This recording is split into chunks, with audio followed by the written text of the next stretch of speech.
Hey now! What is up, everybody? My name is Mike Brown, aka Review King MB, and I'm here to do another movie watch. And because it's Friday the 13th, it only made all the sense in the world to do the original Friday the 13th. As you can see, it's the uncut edition, and look at how the cover, look how cool that is. Alright, so I'm just going to press play. Let's get this started. Let's jump right into it. In 3, 2, 1. Alright, here we go. Paramount. I forget sometimes that Paramount at least produced the earlier films. I know it eventually went to New Line. And where the hell are the rights now? Like, if I think about it, look at how long it's been since we've even gotten a Friday the 13th movie. Ever since that remake back in 2009, I think? Holy crap. I'm not saying that they should milk the franchise for what it's worth, but I'm shocked that they haven't at least tried. You know, even the Halloween movies have made a comeback. Camp Crystal Lake, 1958. So I will admit that this is not the first Friday the 13th movie that I saw as a kid. The very first Friday the 13th movie I watched was Part 6, Jason Lives. That is my favorite of the franchise. I guess technically I could have chosen that to watch, but I decided to do the original just because, but also, you know, this is 1980. 8 years before I was born. And I don't even remember when the first time I did watch this film. Honestly, because when I was a kid, they would show a lot of the sequels on TV. Constantly, the sequels. Part 6, Part 7, Part 8, Part 9. I think Part 4. Those are the ones that I would watch the most, or I would catch them on TV. And maybe I saw clips of this original movie, but it might not have been until when I was a teenager, and like in high school, and I started to buy DVDs and buy movies. I started to build my collection. They came out with these special edition DVDs, like the uncut versions. A lot of the ones that I have look similar to this as far as uncut, and it was a part of a special re-release of these movies, and that might have been the first time I saw some of these movies, which is crazy to say because I do enjoy the franchise. Full Moon!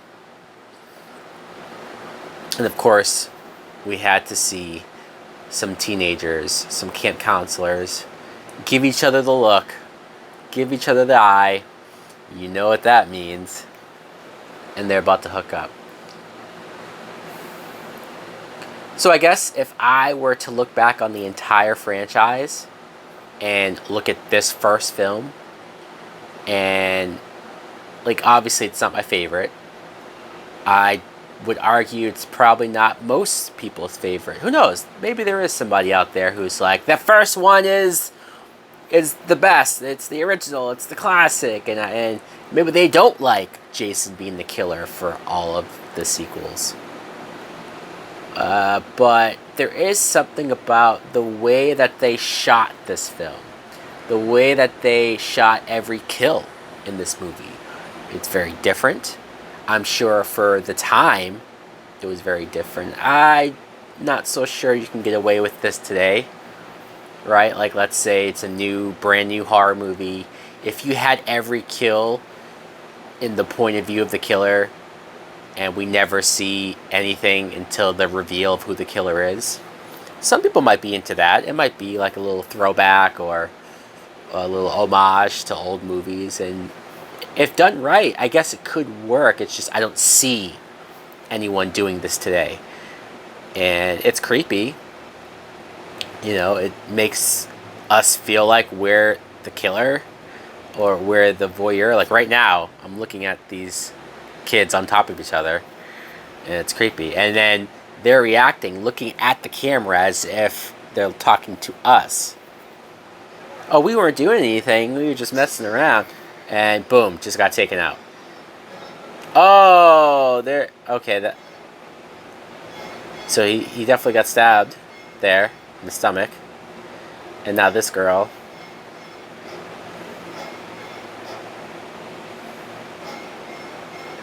She does look scared, but, you know.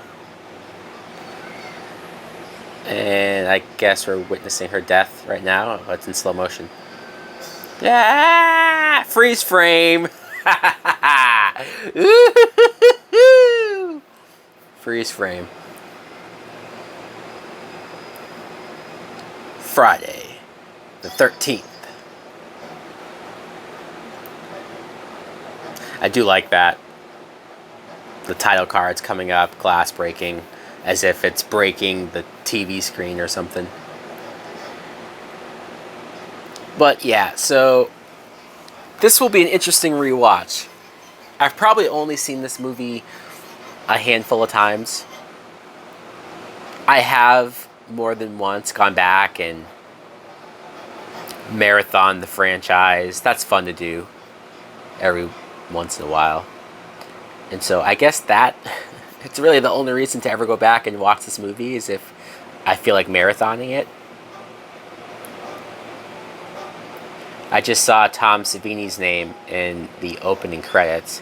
It's crazy that he was involved with, I believe, every single movie, or at least the original, like 9, I think, right? And Sean S. Cunningham, he's the director of this. Friday, June 13th, The Present. So that was 1958, the beginning. This is, if it's present day, I guess it's 1980.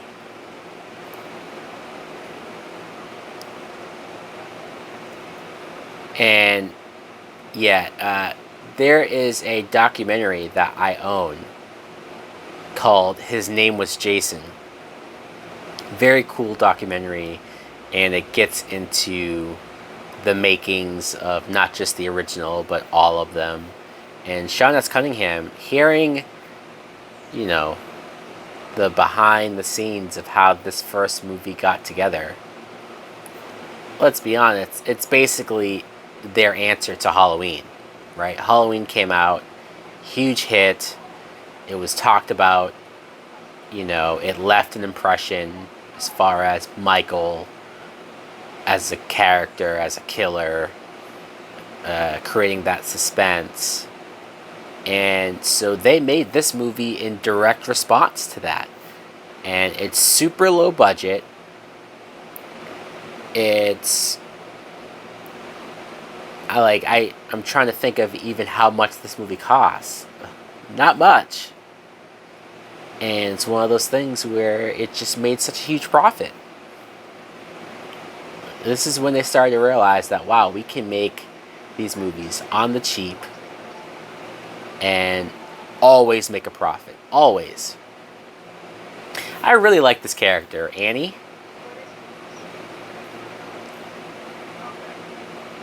I don't know what it is. Camp Blood. I like that the people in the town call it Camp Blood.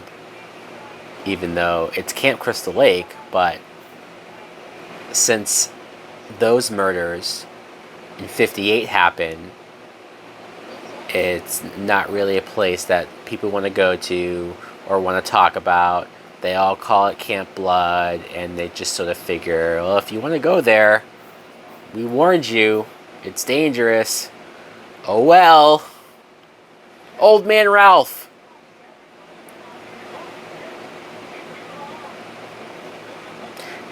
Because of this movie, I always, like when an old man is in a film trying to warn you, you gotta listen to him.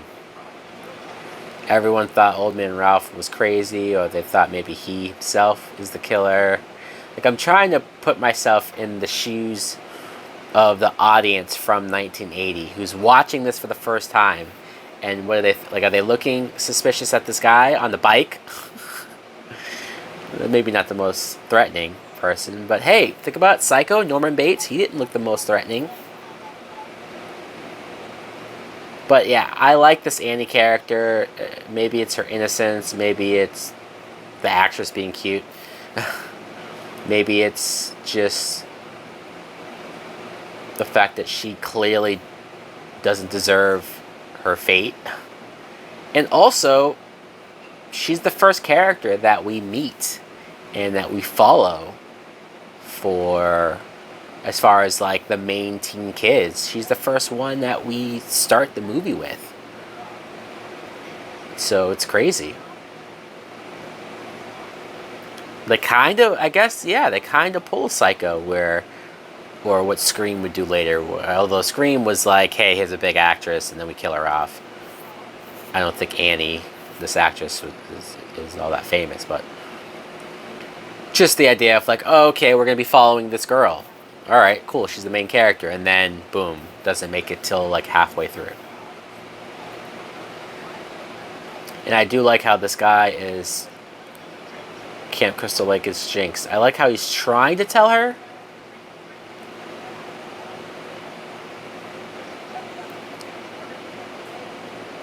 Place is cursed. The boy drowning in 57. Jason. Yeah, so that's another thing, is that this wasn't supposed to be a franchise. They clearly wrote this movie with the idea that Jason was just a little boy that drowned. He wasn't supposed to come back. He wasn't supposed to be the face of this franchise.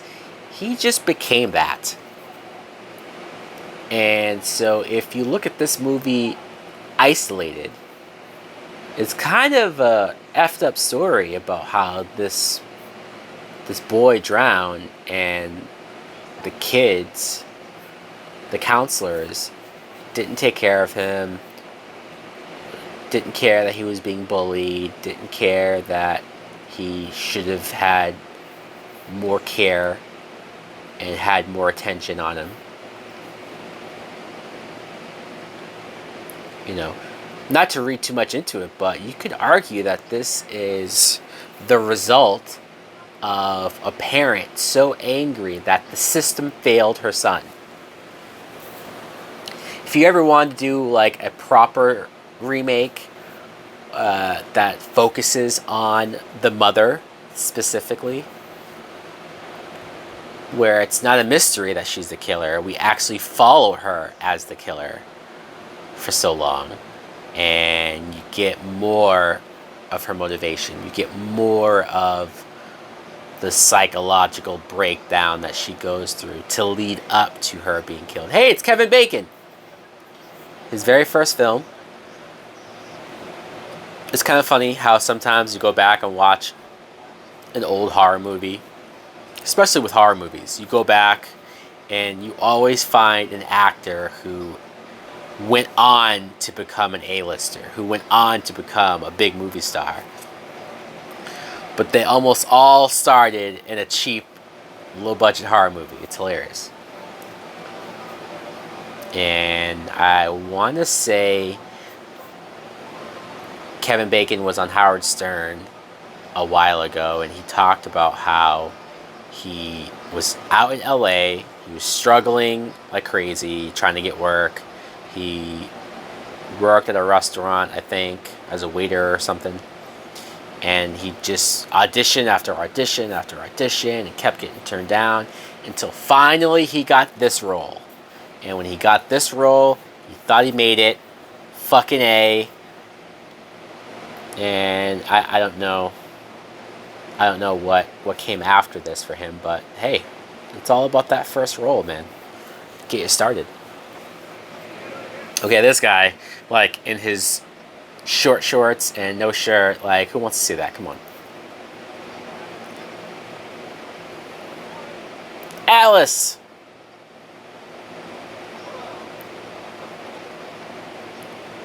The actress of Alice, her story. Like her real life story is so like sad. I mean, luckily she wasn't murdered or anything like that, right? But after this movie, she got a stalker, I guess. Some dude who watched this film and thought, man, I'm in love with her. Or I don't know what the mindset was, right? Like, is it like I see her in danger in this movie, and so I want to like go meet her and protect her? Like, like what? What's the logic there? But this guy started to follow her around, started to call her phone. I guess in one instant, like grabbed her, kidnapped her, locked her in a room for I don't know how long. She managed to get out. So again, at least it could have been worse. Who the hell knows though what happened to her while she was there. But once she got out, she said, alright, fuck this. I'm not acting anymore. I ain't going through this shit anymore. Because I believe she was supposed to be the main character of the second movie. Like, she was supposed to be the lead. And I wonder what that would have been like. It would have been a very different second movie. I liked the actress that we got for the second film. But, you know, it does suck that Alice, you know, it was when they really wanted her to be in it, she only agreed to be in the second one if they killed her off. She's like, I'll be in it for the beginning, but you gotta kill me off, and I'm fucking done. And so they did. I'm trying to think. It might not be, but I'm trying to think if this is the first horror franchise where the second movie killed off the main character of the first film at the beginning. I mean, maybe somebody in the comments can tell me, like, is Friday the 13th Part 2 the first film that kills the main character of the first movie, the first sequel to do that? Horror movie. I mean, I know, you know, God, I'm sure there's some examples.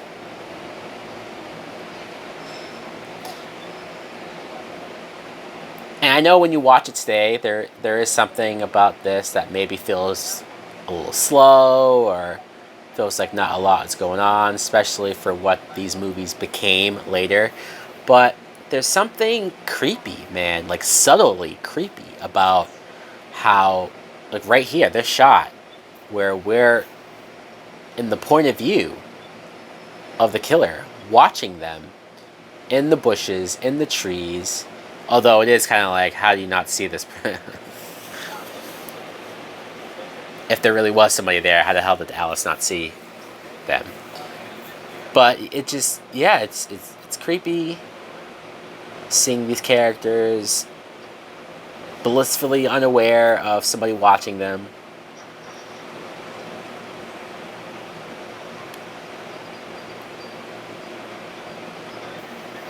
And so, okay. So this place has the reputation of being called Camp Blood. That's cool. I like how this group, it has been a long time, 22 years. That's a pretty long time. I like how this group, they're here because they want to fix the place up. They want to get it running again. You know, the place is there for kids as a camp, right? Oh, that's dangerous. Alright, you're a dick, dude.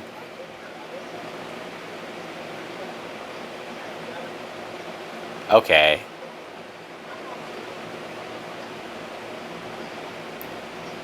She's very nice to be laughing at him because he's an asshole.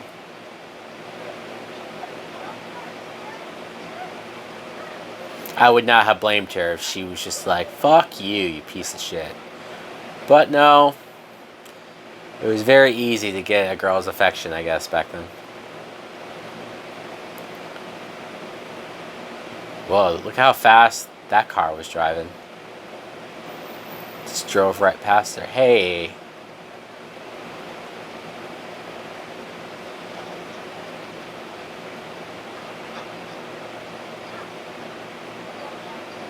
So this is the killer who just picked her up. Which, another thing about... I mean, I guess I'm kind of avoiding talking about who the killer is, but you guys should know who the fuck the killer is by now. I do kind of like the fact that the killer is a woman, which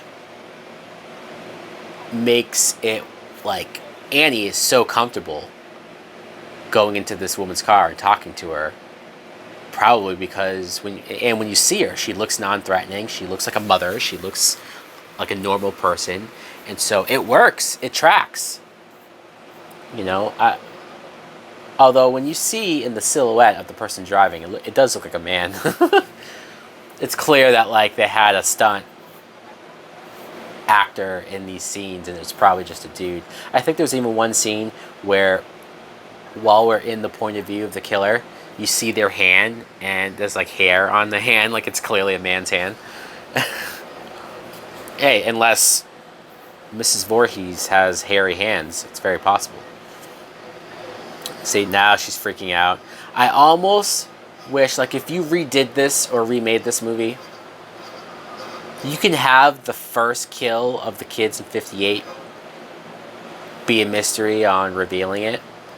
But this scene would work even better if we see who the driver is. It is a nice, friendly woman, and then that's the turn, right? You see that it's the killer through Annie's perspective. I mean, that could be the reveal, right?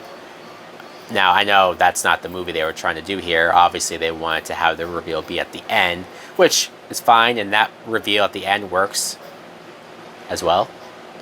But if it's a remake, you could have the reveal be here, so we at least see who it is. We see it's a woman, and then the next couple kills, we can see the woman, and then the reveal at the end is more so her telling the story that she's the mother. I don't know. I don't mean to rewrite the movie, but I do wish we see the person doing it as well.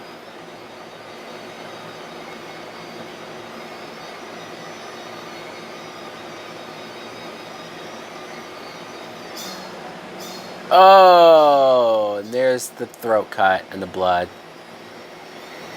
That actually looks pretty decent as far as practical effects go. I mean, you can kind of tell that it's a fake neck a little bit, but that's only because I'm like really looking at it. 1980, and hell, if you're just a casual and you're watching this, that looks pretty good still. That still holds up. It holds up way more than like a CGI blood kill does from 10 years ago. This movie at this point is over 40 years ago. God damn. Shit. So yeah, that sucked to see Annie die.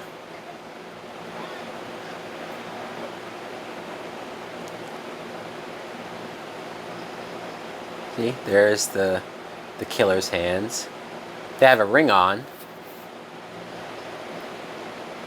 which we never ever talk about Jason's father. It's never addressed in any of the movies. I believe part 6 in the original script, they were supposed to, or they were going to introduce the father. They were going to do something with him. Like he was still alive, he was still around, and he was going to show up. And then at the last minute, they took that out. So that would have been interesting. Like a moment where Jason's father has to come and confront him, and maybe he got the mother pregnant but bailed, and then finds out, like realizes that all these murders have been because of his son, and so he has to like show up and confront him. And obviously, it would lead to Jason just killing him. But you could have a moment where like the guy says, "I'm your father," and Jason looks at him and like thinks about it. Maybe he obviously doesn't talk, but it could be something there. I think I remember hearing that they were trying to develop a new movie like 3 or 4 years ago, maybe even longer. And they were going to do something like that with the father, but again, for some reason, they just can't get another movie off the ground. I don't know. Because they make money. That remake made a shitload of money. I'm shocked they didn't try to do a sequel to it. Or anything. Yeah, he's fucking around, this guy.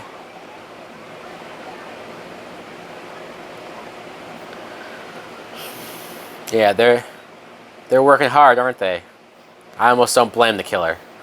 Watching them from the woods like these fucking kids are just partying and goofing around and motherfuckers. Except for Alice, she's not partying. You never see her have sex. She's the virgin. She's the. I wonder why that is, right? I wonder. Oh, we have a snake. A snake sighting.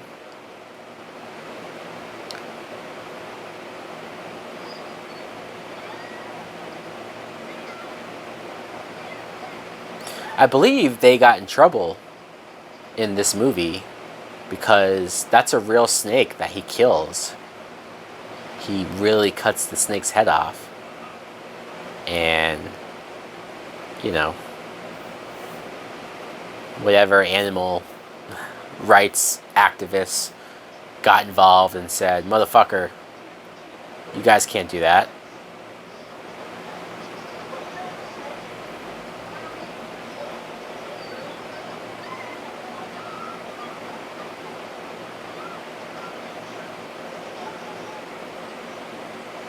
Well, hell yeah, you can't sleep in here with a snake. How do you call a snake? Oh, there it goes. Oh, they're destroying everything. The bed's destroyed. The pillow. Here we go. Here's the kill. Oh! And it's still moving. Look at it. They cut its head off, and it's still moving. That was real. That was a real snake. He just chopped up.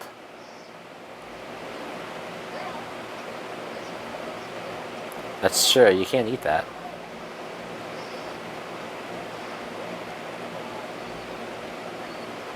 Kind of a creepy shot of Bill there with the machete.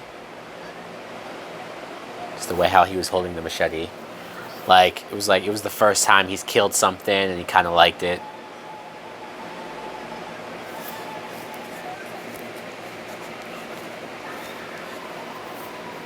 See, okay, yeah, this dude is an idiot. Who the hell is this guy? Dressed up like a Native American. You definitely wouldn't have this scene right now unless you want to establish that he's racist.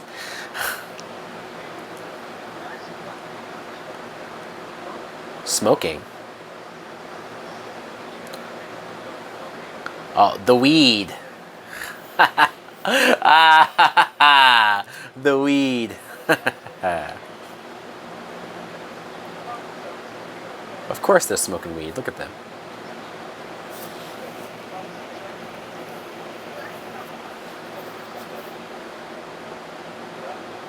Oh, the cop is looking for Ralph.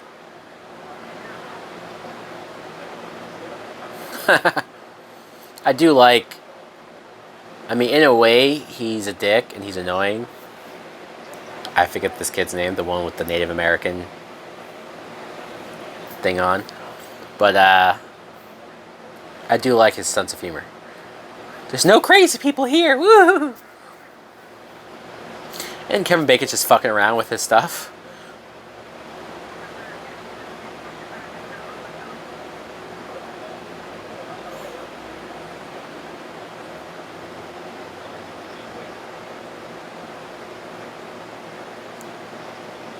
Are there any black people in this movie?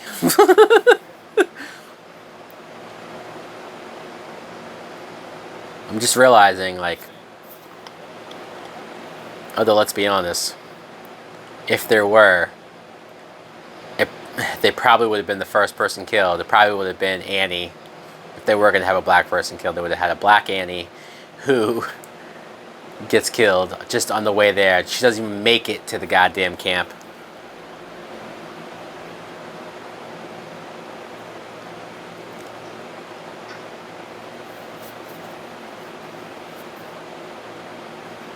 So let's do a quick comparison. Alice. Let's take the sequels out of it because I know, oh, Old Man Ralph, that was creepy. That really was creepy. He was just in their pantry.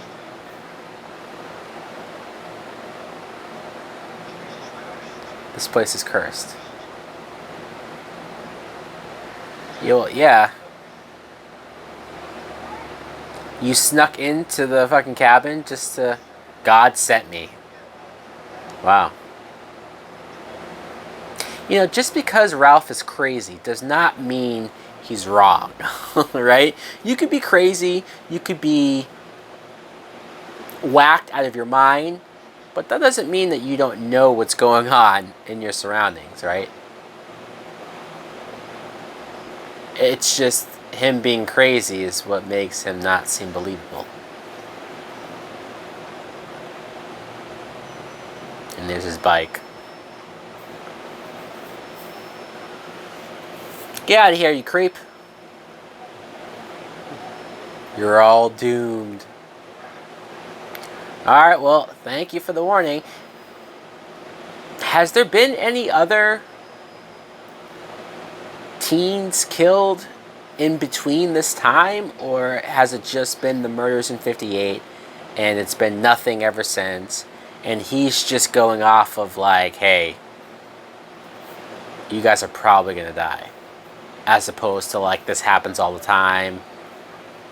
I don't think there's been any other kills since 58. It does seem like... Although everybody else in the town... Maybe it was just... You know, 2 teenagers being killed like that. I guess that is enough to fuck everybody in the town up. Small town. For years, people have wondered, where is Camp Crystal Lake, right? Obviously, the name and stuff isn't real, but if you had to put a location on this place, and I think it's not until part 3 where the characters either say it or it's written on the wall somewhere that it's in New Jersey. So that's pretty cool.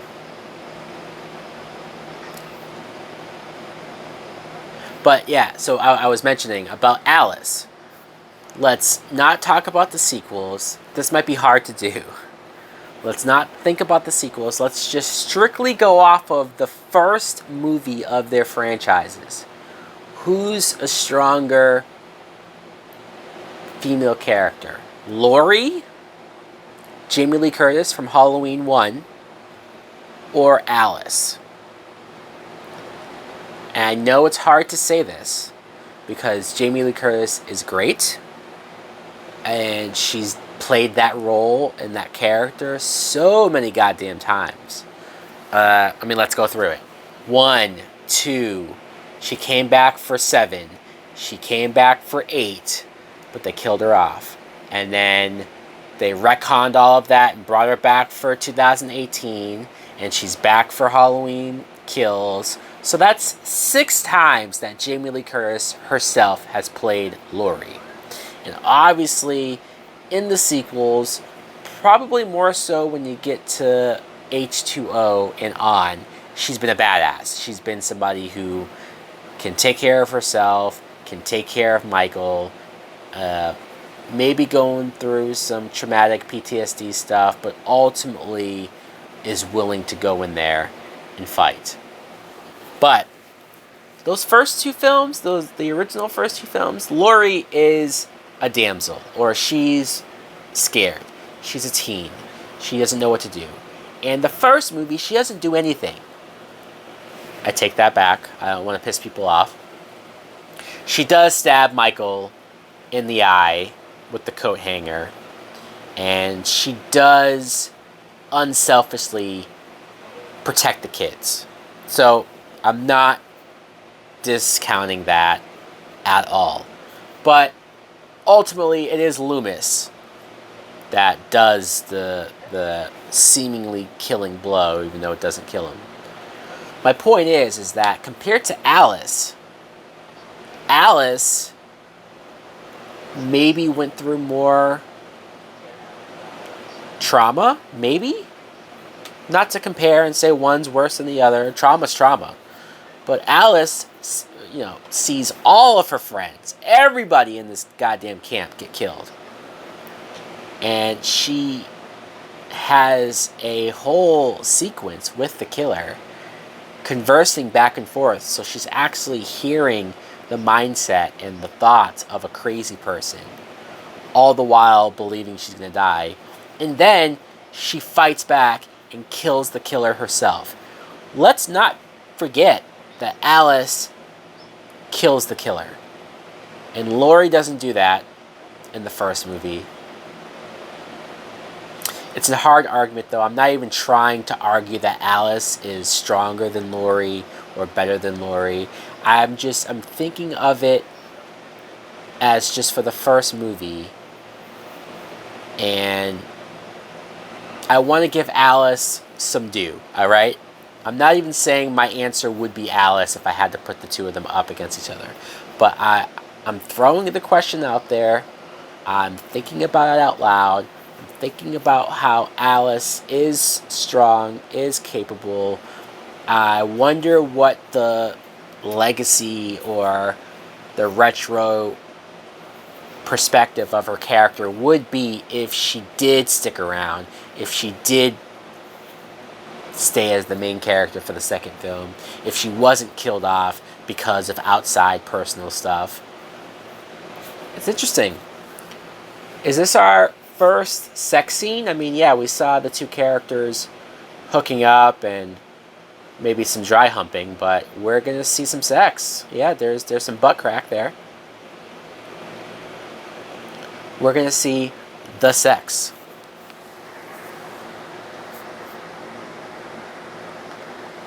My man Kevin Bacon's about to get laid. He's being smooth. He's got the candles. He's setting the mood.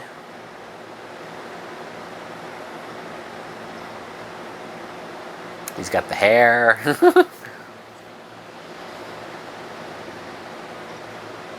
And so, yeah. I don't know how much Halloween does touch on the fact that, like, teenagers who have sex are going to get killed. That is there. But this movie really drives it home. This movie really is like, hey, if you're a teen and if you're doing dumb shit, if you're having sex, if you're doing drugs, if you're drinking and partying, if you're being irresponsible, you will die. Which is why Alice is the only survivor here. Which is weird because it's not like in the second movie she all of a sudden becomes a fucking cokehead and a slut, right? If anything, she's even more reclusive. But she still gets killed.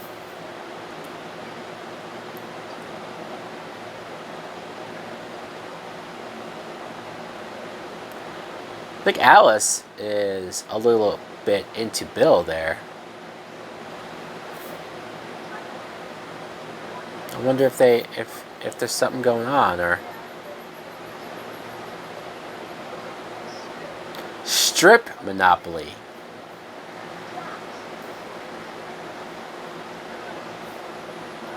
I wonder if that's still a thing.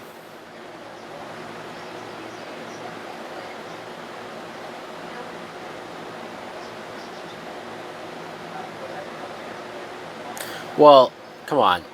Bill with two other girls. Why would he not play strip Monopoly with two other women? I mean, oh, speaking of.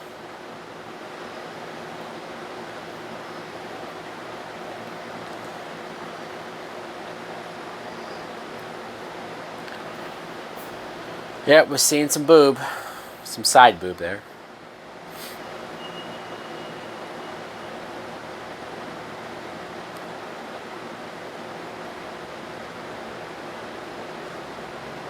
Damn, she looks fucking paralyzed.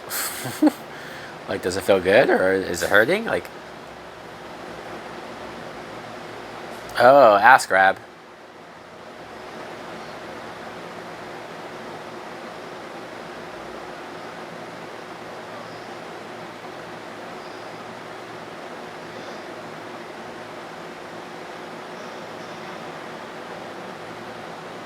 Oh, I forgot about that.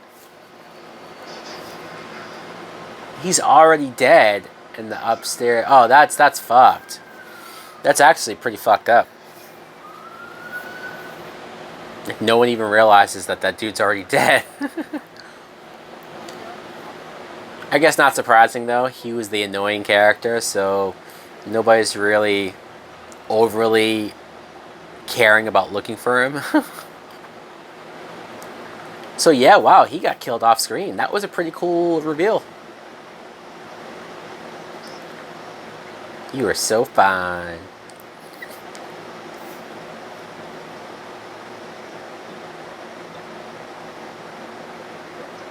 Yo, yo, yo. Where you going? Oh, is this where bacon gets it? We're gonna get the bacon?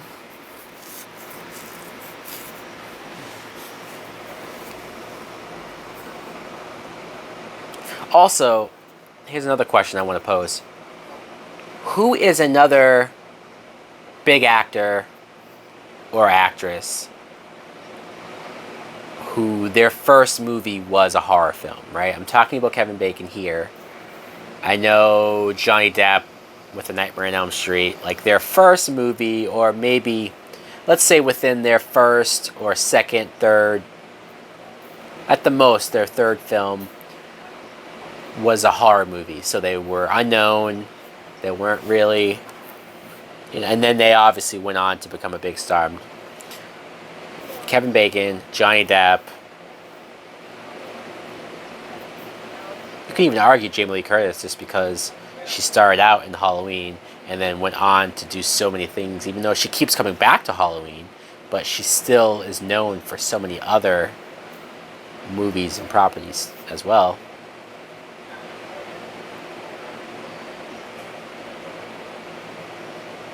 Paul Rudd with Halloween 6. I don't know what came out first because Clueless and Halloween were the same year. I mean, Clueless probably came out first, but I think he made Halloween first, and then Clueless just came out first, I think. Because they always have to try to schedule a Halloween movie around October, so maybe it just worked out that way. But yeah, Paul Rudd. Oh! Yeesh. And there's the effect. Oh. Okay, so that's once again a pretty good practical effect. You can kind of see where Kevin Bacon's skin ends and where the prosthetic begins, right there. And the prosthetic skin is a little more gray than he is. So it's not perfect, but once again, I will gladly take that over a cheap fake CGI looking blood or something, you know? Which is what I feel like I see far too often now, is just CGI blood or CGI. Like, at least that, the initial visual of that kill does look real, and then you start to see. Whereas, as soon as I see CGI blood, it looks fake. There's never a moment where I buy it.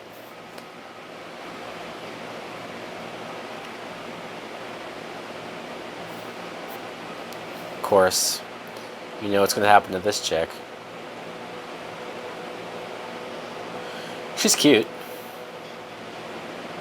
You know, you could argue that maybe we don't spend enough time trying to get to know these kids, right? It's just, you can kind of sort of pick apart that, like, so-and-so is the goofball, this person's the stud, right? Because Kevin Bacon just got laid, and so you assume we're going to assume that this girl is just a pretty girl, right? There's nothing else. We see her in her underwear. She's kind of scantily clad. We saw her naked. But other than that,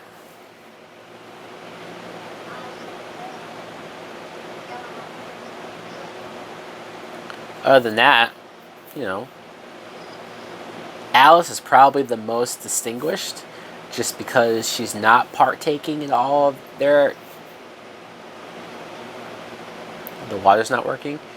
At least she went to wash her hands. You know how many times I see in not just horror movies, but movies in general, where a character goes to the bathroom, even if it's just peeing, and they just walk right out.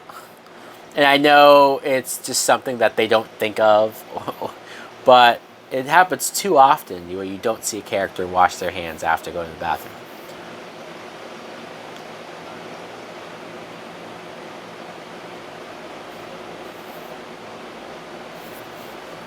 Nope.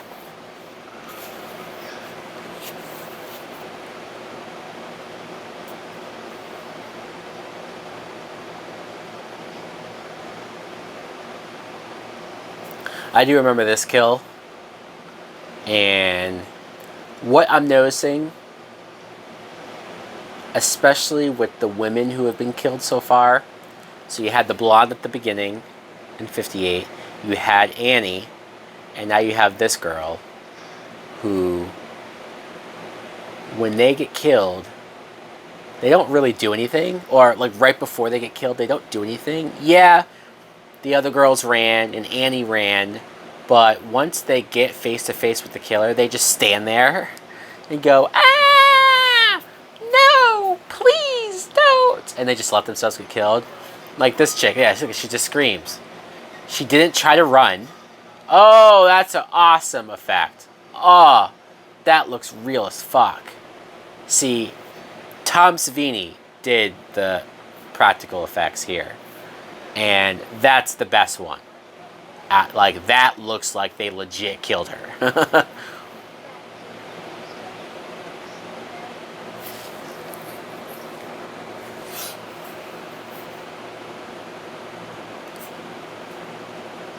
But yeah, so like she just stood there and was like, "Ah!"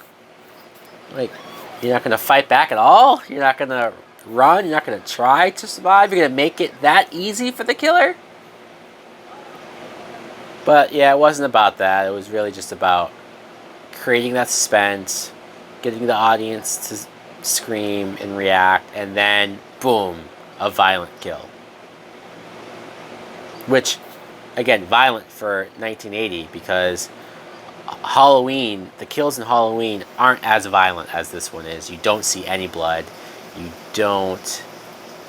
Like, if you see a character get killed, it's not bloody. So it feels like this movie said, well, that's the one thing that we're gonna do, is blood. And they do it. Oh, the diner. I do like myself a good old-fashioned diner.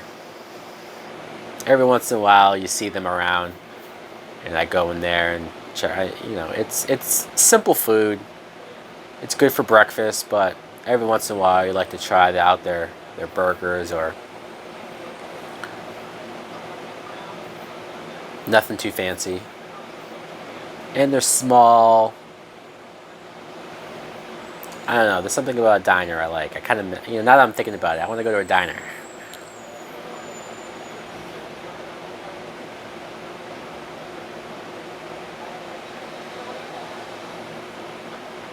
$2.25. Man, take me back for prices like that. I mean, you'd be lucky to not spend $15-20 at a diner nowadays. Hiya, Georgie. I can't see a yellow raincoat without thinking of Georgie from It. Especially a horror movie, but this was actually like 10 years before It, or, the original movie. Pouring rain, that always makes horror movies better, I think. Pouring rain. Must be a bitch and a half to shoot.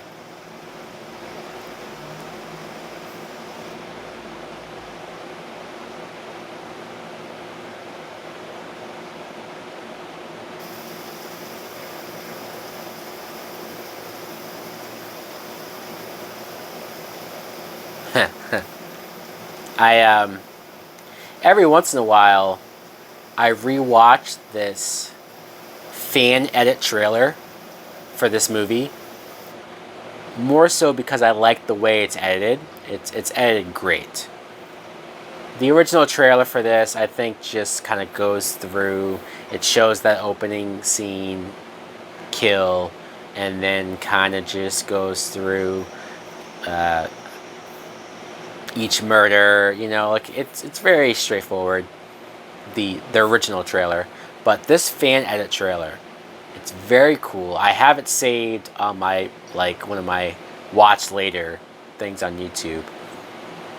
Because I don't know how well anyone can find it. It's called Friday the 13th Modernized Trailer.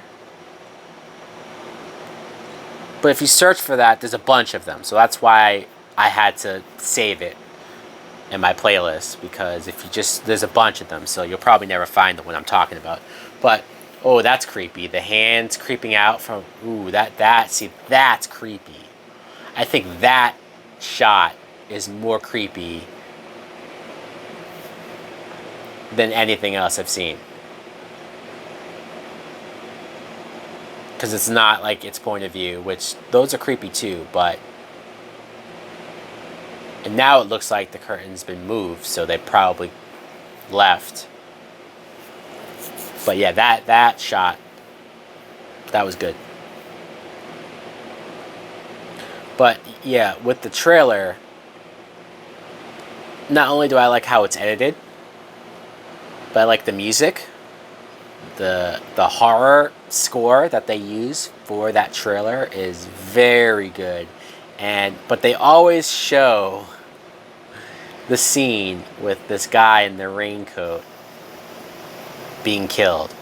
And the way how he's killed is so silly and so goofy, or he looks goofy leading up to his death.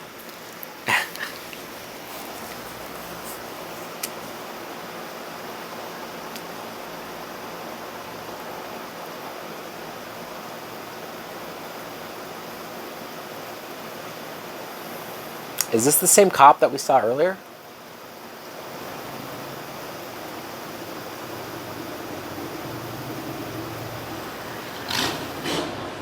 Oh no, that's a different guy. Alright. This guy's nicer.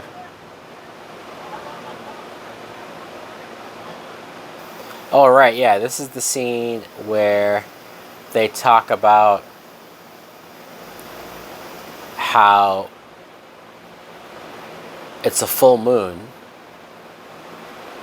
And something about full moons brings the crazy out of people. I actually really like that.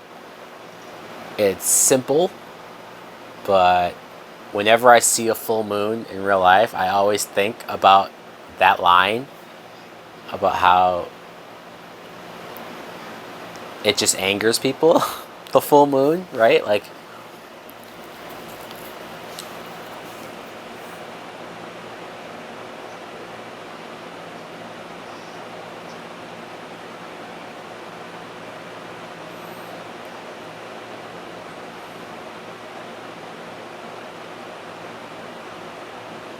we've had a lot of characters be killed off right now, and nobody's noticed, right? Like, you've had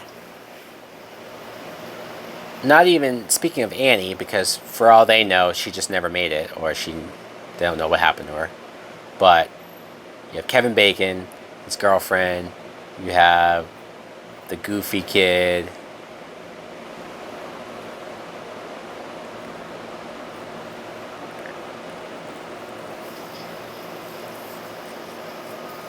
And so that still leaves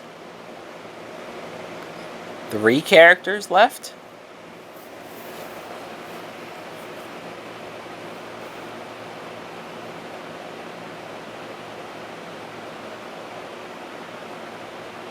Help me.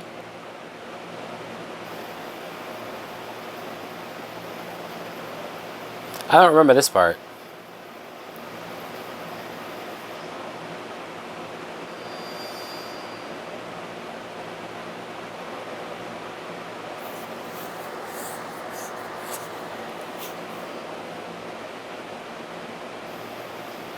She's gonna go outside in the rain without any jacket or any fucking thing on. Over here, please. Somebody help me. She left the door wide open. Why is she going outside in the rain? She's getting soaking wet. You're gonna have to change now. I saw you with a raincoat earlier when you walked there.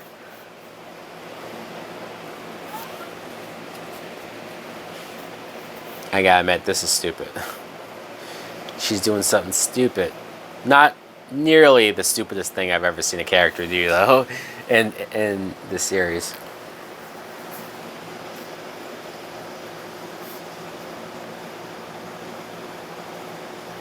By the way, let me know in the comments below if you guys are enjoying these watch-alongs. Do you want to see me do the entire Friday the 13th series? I mean, I know I'm only doing this because it's the date. And if I wait for every time it's a Friday the 13th, it's going to be like 1 or 2 of these a year. So, but I also don't know if I want to just go through all of them straight through. So I don't know. It depends.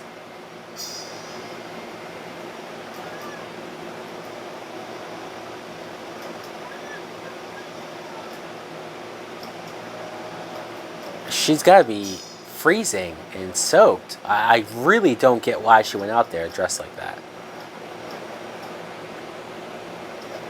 I mean, is she even wearing shoes? Is she wearing socks? Like, she's a mess. Oh, back to Allison. Is Bill still there?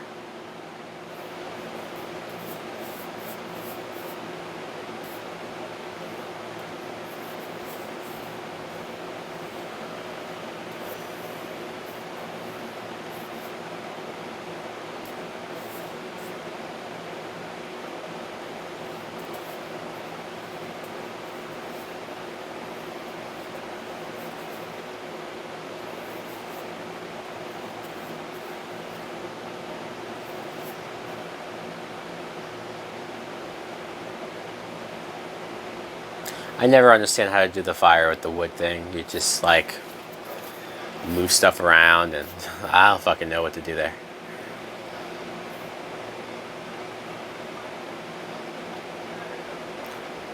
Oh, so Bill was out there? He thought he heard Brenda scream. So she did die, right? Like, we don't see her death, but that was the killer who shined the lights on her, right? So yeah, see, Brenda, that's her name. I guess that's the only kill I don't remember.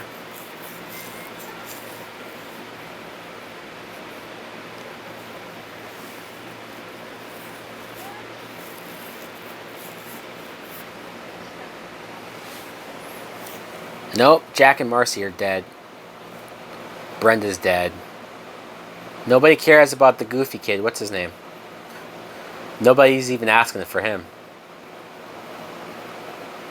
It's almost like they wish something happened to him. What does he see? Oh! She left the bloody axe.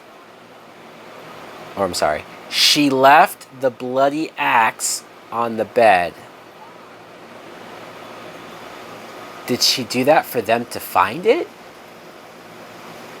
Just to fuck with them? Because you're going to get to a point where now she's going to move the dead bodies into places where she's fucking with them. And they're just going to fall out of the ceiling. And they're just going to fall out of random closets and shit. And that must have taken a lot of damn work, especially with her doing it. But that's something that becomes a norm for the franchise, where the dead bodies just end up in various places, falling out of.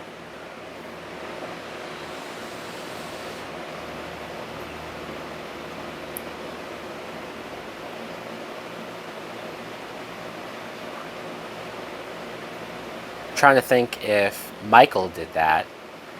I know he moved Annie's body, another Annie. I know he moved her body to his house because he was using her body as, like, supposed to be Judith, right? I believe.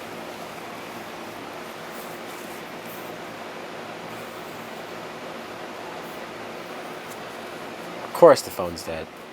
It's never that easy. Do you have a dimer recorder? Oh, payphones. Yeah.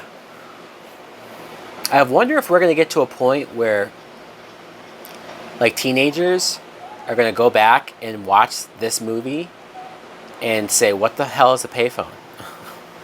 Why do you need a quarter for a pay... What? Huh? Wait, so you had to pay to make a phone call outside? It probably is.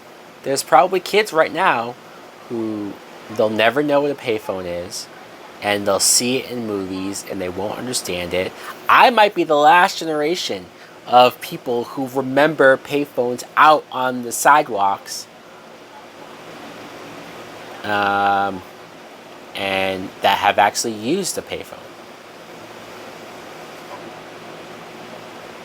I didn't use a payphone a lot because by the time I got to high school, I had a prepaid cell phone, and so. But those are a pain in the ass. So here we go. We have more accidents, more rapes, more robberies when there's a full moon. It makes them nuts. He says it's science. It's. Now that's probably just for this movie. There's probably no merit to that at all. But now, like, I want to look that up. Is there a thing where on nights when there's full moons, that's when you get rapes, or more of them, I should say? I'm not saying that when it's a half a moon, everybody's fucking fine. But I don't know, man. There's something about that line that gives me the heebie-jeebies. Like, can you imagine just the idea that there is something supernatural, like chemically, with the full moon altering people to turn into, like, monsters inside? Not a werewolf, but, like, just an angry monster. I like how he says that, and he's like, alright, good luck. Drops him off. Goodbye. I'm sure you'll be alright.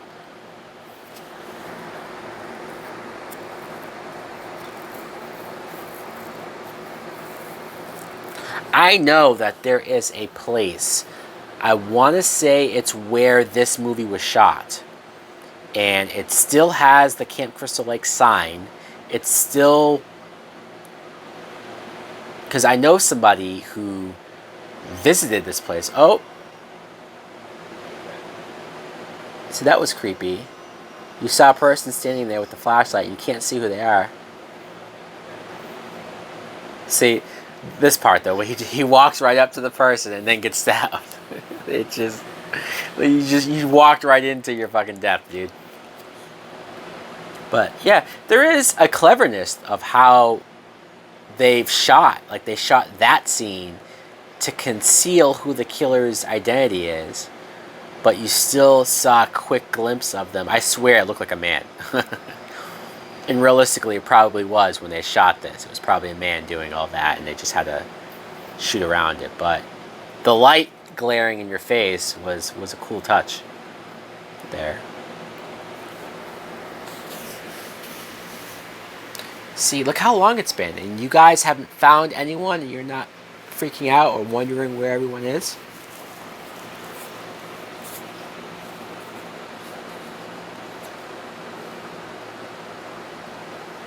Lanterns. I've always wanted to use one.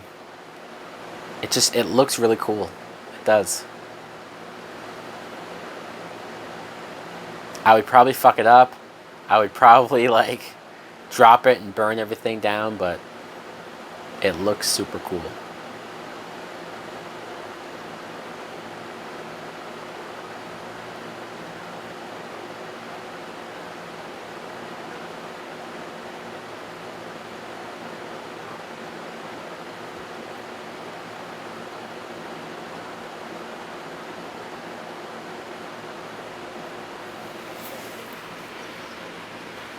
Oh, it looks like she's already fucking asleep there, guy.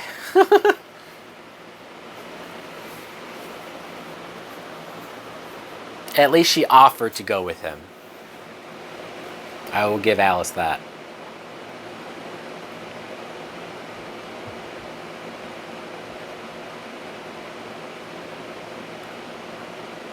See, I'm trying to remember how Bill dies. Does she just find his body? Because I don't think we see it. It's surprisingly a lot of... There are about 3 people's deaths that we don't see them die. It's just they leave, and you don't see what happens to them until you see their dead body. That might be another thing that I don't know how if you can do that many times in a horror movie today without people saying, "What the fuck? Show us." But this movie is using it as a mystery on what happened to... Like Brenda, we still don't know what happened to her. It would be interesting if Brenda wasn't killed, though, so that you can at least have that either-or scenario where, like, they could have been killed, but they could have not been, and then she comes back. Maybe that person with the lights was somebody else, and she comes back with that help, and then, I don't know. Okay, the generator's full of gas.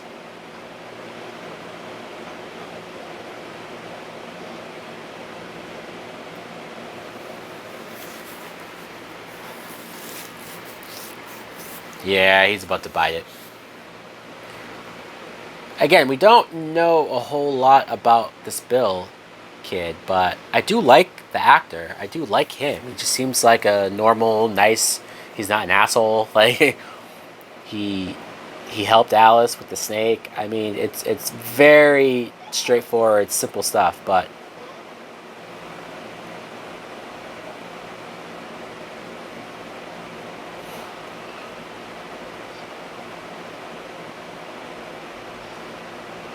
and so now she's waking up. Bill hasn't come back yet. I don't know how long it's been.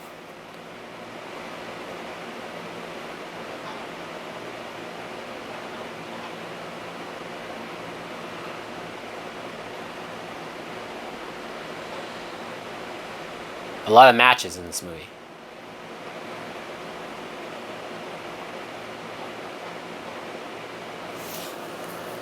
Is she making tea? What is that? She's boiling water? What time is it?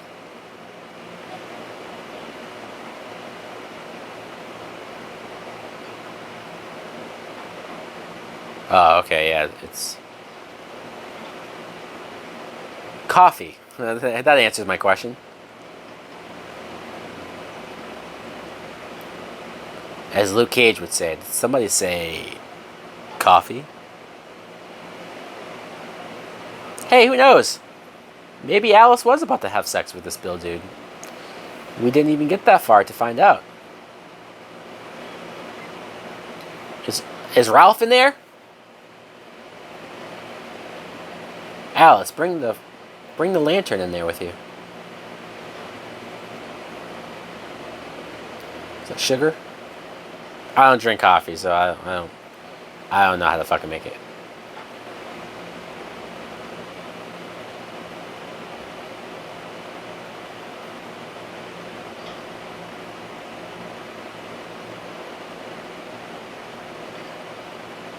It's a little too quiet.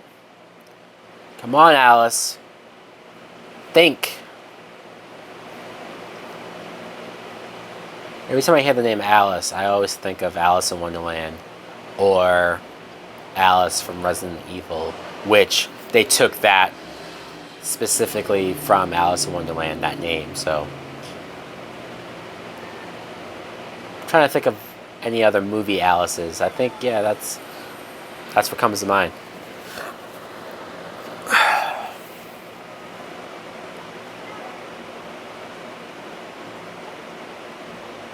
Oh, there's his raincoat. That's not a good sign. Those are one of those like poncho, those, right? Like, she has an actual raincoat.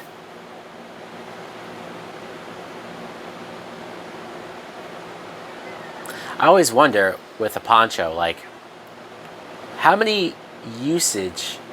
Oh!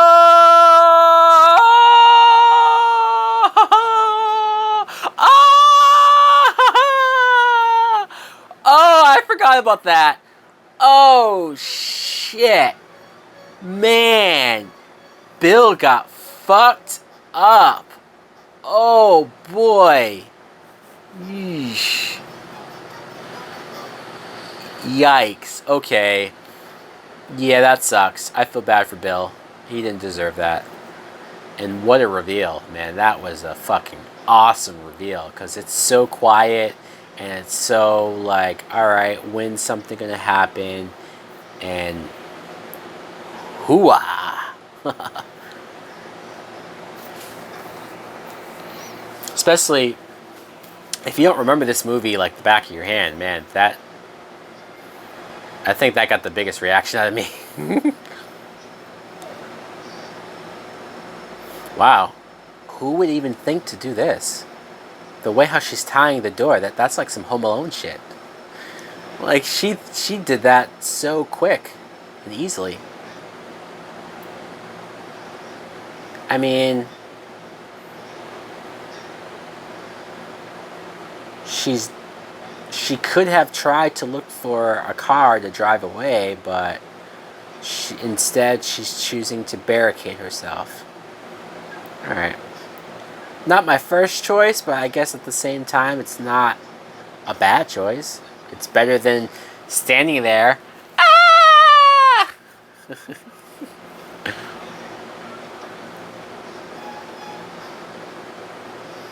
Why do I feel like she's barricading this door, she's doing all of this shit, and then the killer's just gonna pop up behind her like, hello.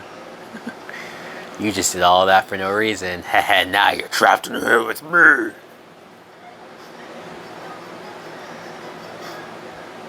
That's a pretty damn good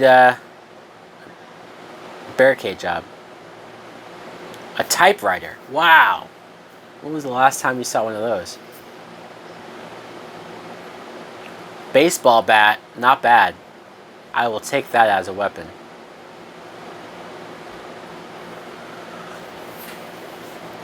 But, yeah, watching a movie like this, and because it is so low budget, it does make me... Because I've shot some short films, some short horror films, just to kind of see what I could do and if I could do it. And this is making me want to, like, rent out a cabin, get a few friends, and just do it, you know? Just see what I could make, see what I could do.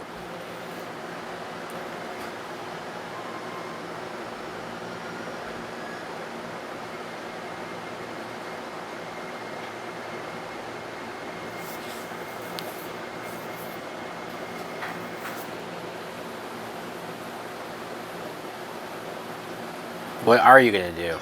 Oh, there's Brenda.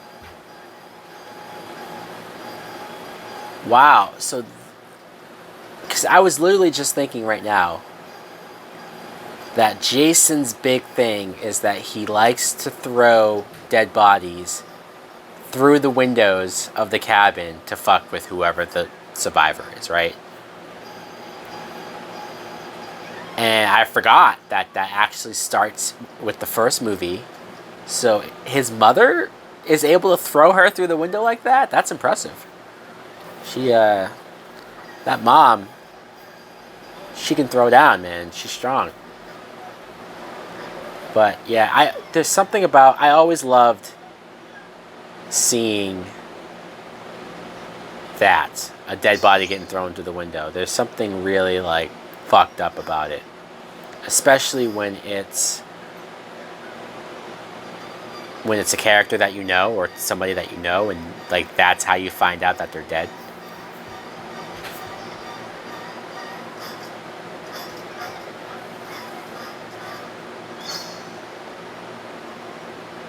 Well, there she is.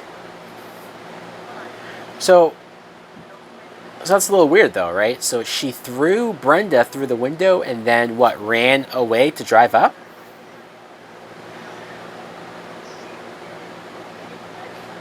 Right? Is that what happened?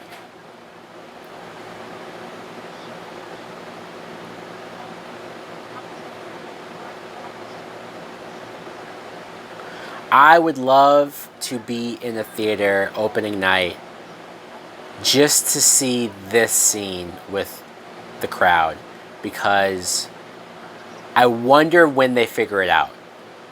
Do they figure it out as soon as they see her? Probably not, though, because you just saw somebody throw the body through the window.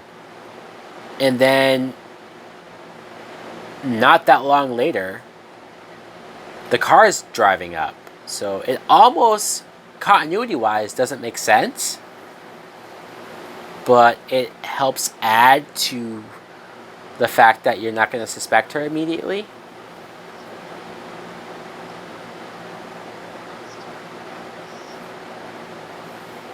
See, I could see that people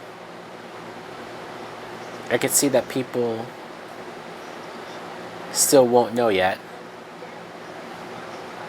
She sounds like she's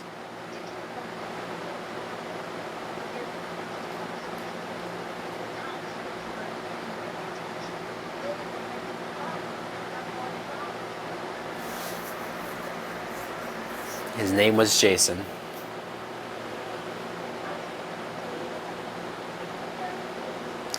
Oh, I forgot she was the cook here.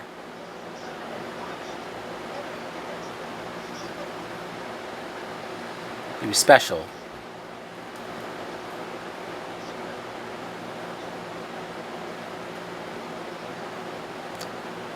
So like she is crazy. Cuz she started this conversation acting as if she was upset. Oh, here we go. Help me, mommy. She's seeing Jason drown.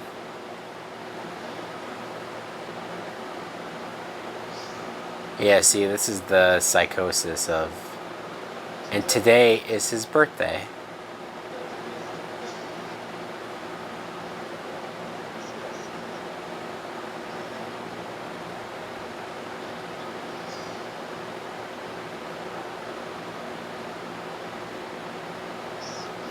So, his birthday is Friday the 13th. You could, oh, look, you can see how, like, how much of a mongoloid he looks. And now she's saying, you let him drown. So see, she went from, and I don't think she was lying at the beginning. I think there is a part of her who, there we go, who she feels bad that these kids are dying. Right? She said, so young, so innocent, or so beautiful. And she said, I couldn't let this place be open. Oh, there's Annie. Her body's been in her car this whole time. Wow. I forgot about that. Seeing Annie's body in the car like that. Oh! So did she just like hang him up on the tree or something? Yeah, this is where Alice loses her fucking mind. It's almost like the original Texas Chainsaw Massacre where poor Sally is fucking screaming and losing. Like, she does so much screaming in that movie that at the very end she's just laughing. Like, that's how. Kill her, mommy! Kill her! I love this. This is the best part of the movie because you're seeing her. Don't let them get away. Like, she's talking to Jason in her head. I love this. That's why I said I would love to see it like a full movie where we get more of that. You know.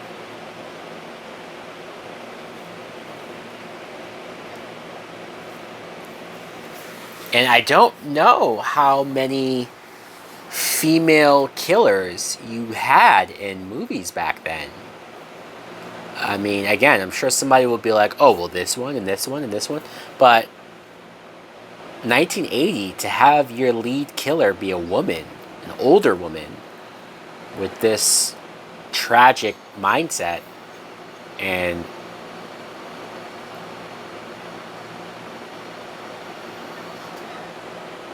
oh, where are the goddamn bullets? Is right. She can't find bullets. Oh, are they locked? Is that where they're supposed to be? Smart. Mrs. Voorhees. Smart.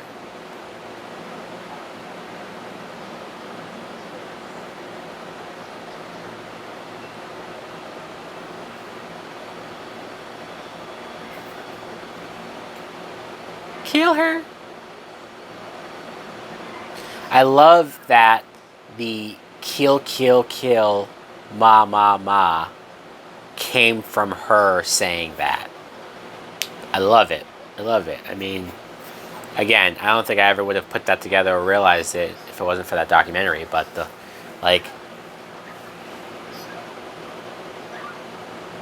oh, she's backslapping her.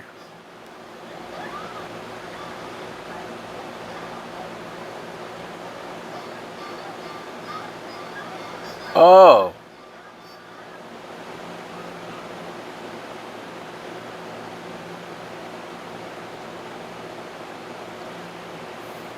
See, you keep having these moments where the main character knocks the killer out and then runs off. Why don't they just keep fucking going? Kill them. They're on the ground. Just keep wailing away on her head over and over and over and over.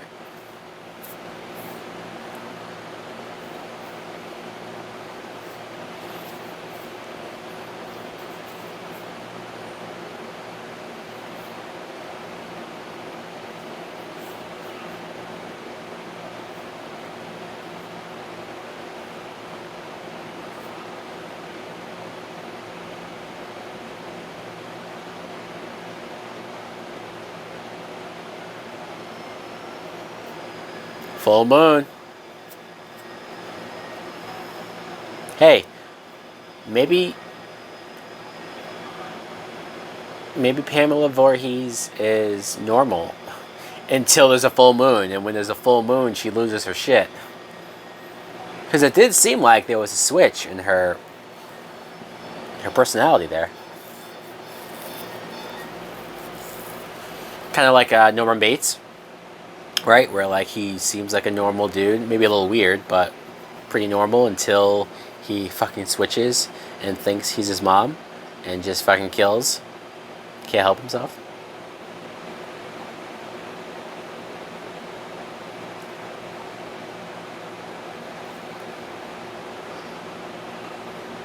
But yeah. So I wonder if the audience in 1980, if anyone figured it out as soon as she drove up, or if anyone figured it out like before she starts to lose her shit, I wonder if people figure it out. And then if they don't figure it out, and when she does start to lose her shit, what, like, do they scream? Are they freaking out?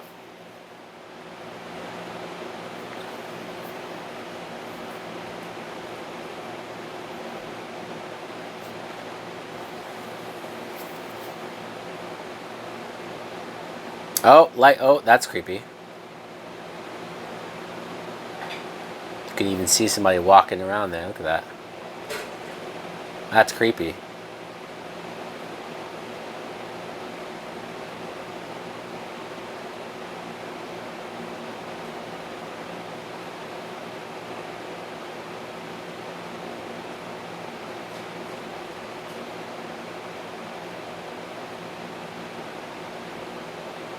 And I'll always say that my favorite horror movies are when it's a person who's the killer, like a real, tangible, non-ghost or demon. I'm so over that.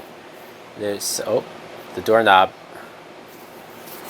There's just something about seeing a person lose their shit. I feel is more scary than any paranormal, supernatural thing you can dream up. Her breaking through. Here's Johnny.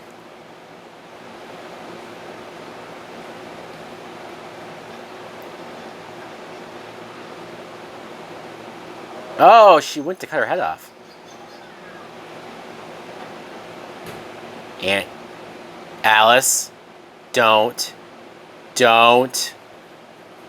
Oh, she's bleeding.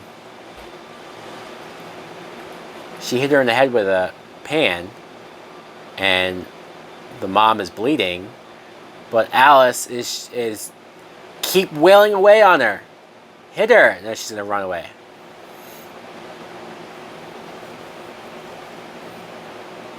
I almost feel like they do that on purpose, these movies, even though it doesn't make sense, and that she should just fucking be going nuts and killing this person. Killing her. Dead. They purposely don't have her do it because they want the audience to yell at her to either kill her or to either run away, or they want the audience to participate and be frustrated and yell and...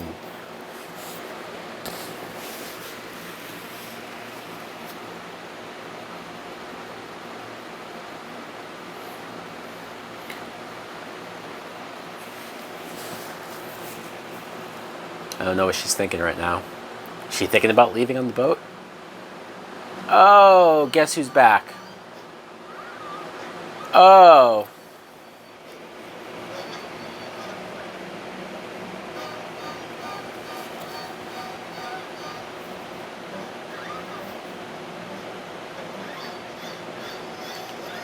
Oh, shit.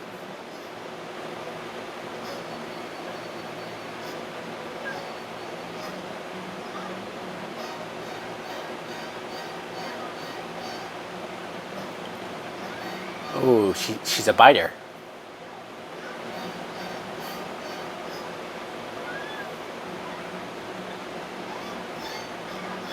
Oh, not into the sand. Sleeper hold. Nice. Here we go. Machete. This is where Alice steps up and says, fuck you. Oh! In her hands. Her hands. Her hairy hands. That's definitely a man's hands. Oh. Oh. I love for a second, like she's still moving. Like maybe there's something, like maybe she's not human.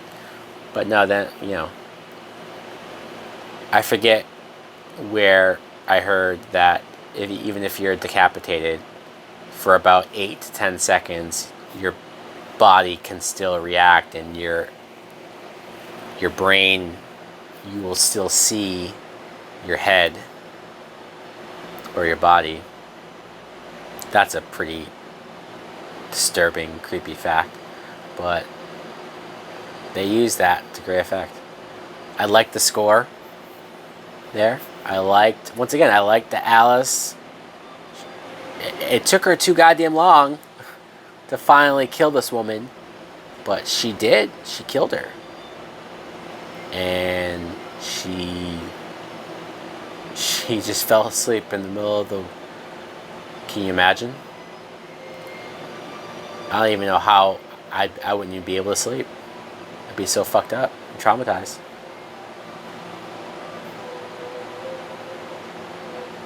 Oh, okay, here comes the cops.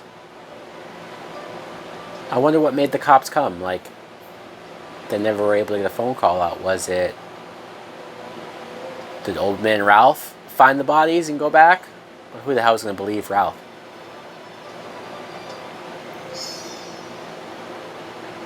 Maybe that other cop came back? Because the cops were looking for Ralph. So maybe that other cop came back and found the bodies and... Hello! Hello! Okay, she's awake.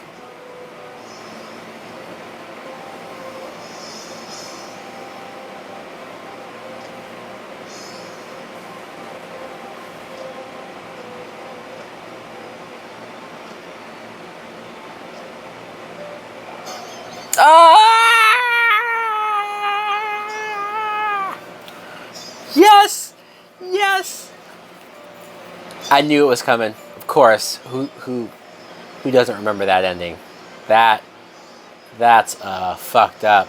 That's a jump scare for your ass. Okay, so of course she wakes up. It's a dream. So realistically, the cops probably just saw her in the water and somehow got to her. But I love the score of that one scene, that one moment. I love the implications. Like, obviously it's a dream. Obviously it wasn't real. But I love that they let you sit with it as a, like, was it real? I mean, for him to still be a kid and coming out of the water, again, like that's too fantastical and supernatural, but it's just, there's something about the way that she, like her asking about our friends, very important. Two men pulled you out of the lake. Oh, they pulled her out of the lake? Was she in the water? Or was she in the boat? See, that's where she's asking about Jason. And they're like, what?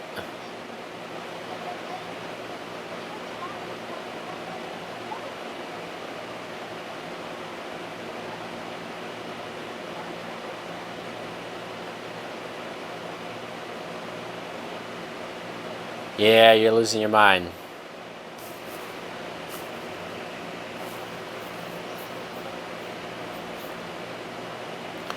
Now, clearly, even timeline-wise, Jason wouldn't still be a boy, but they kind of do set up the idea that Jason's out there, right? I mean, again, it wasn't the plan at all. I think it was just supposed to be a creepy, underlining, like, we're going to leave you with this creepy idea that there could be something else out there, or was that really a dead boy in the water that grabbed her?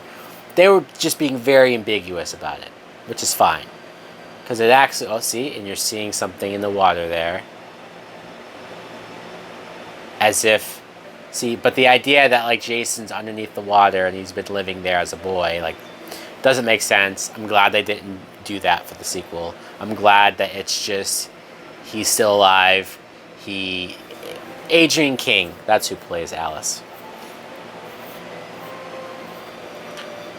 But I'm glad that they left it simple and he didn't really drown, that he was living in the woods, I guess, and he just grew up in the woods. Contradicts the mother's story, yeah. The mother's version of the story does make more sense, that Jason was dead and it made her crazy and angry. Whereas, like, how did she not ever find out he was alive for over 20 years? How did he not ever find her? Again, these are questions that You just gotta let go. You just gotta let it go. If you think too much about it, it's gonna drive you crazy. But supposedly, Jason witnessed his mother being beheaded. He saw it. And that leads you to the beginning of the first film. So, guys, that is the original Friday the 13th, the uncut version. Maybe it makes sense why this is so bloody, because this is the uncut version. In theaters, it probably maybe wasn't that bloody. I don't know. This is the only way I've seen this film. But let me know what you think of the original Friday the 13th film. Did you like this watch along? Do you want to see more? Do you want to see the sequels? Thanks for watching. Like, comment, subscribe. Later!